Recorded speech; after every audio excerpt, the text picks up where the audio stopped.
હોશિયાર છોકરા છોકરીઓ કોને કહેવાય? શું ભણી ગણી અને જાજી ટકાવારી લઈ આવે ઈ હોશિયાર? હા, પણ તમારી ને મારી દ્રષ્ટિએ અત્યારે હોશિયાર એટલે ભણી ગણીને જાજી ટકાવારી માર્ક્સ નંબર લઈ આવે ઈ હોશિયાર.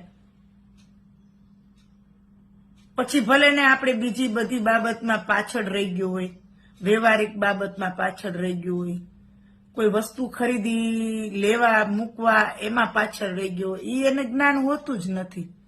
શું કામ ખબર છે? મોસ્ટલી વાત છે, બધાની વાત નથી. શું કામ ખબર છે?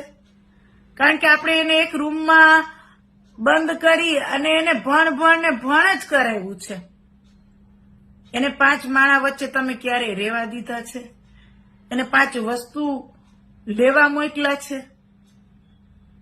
એને કોઈ વસ્તુનો ભાવતાલ કે એ બધું કરવા ક્યારેય માર્કેટમાં મોકલા છે? નહીં. આપણે એવું જ સમજીએ કે બસ ભણી ગણીને જલ્દી નોકરી કર, ભણી ગણીને જલ્દી સારી ટકાવારી આવે ને સારું રિઝલ્ટ આવે એટલે સારી જગ્યાએ નોકરી મળી જાય. આ હોશિયાર બાળકની નિશાની નથી. 2-5% આપણે ભલે ઓછા આવે પણ સાથે સાથે આ પણ જ્ઞાન હોવું જરૂરી છે ને બાળકમાં. કાલે સવારે જ્યારે જુવાન થાય એની ઉપર જવાબદારી આવે, એની ઉપર વ્યવહારિક જવાબદારી આવે ત્યારે એ કાચો ન પડે.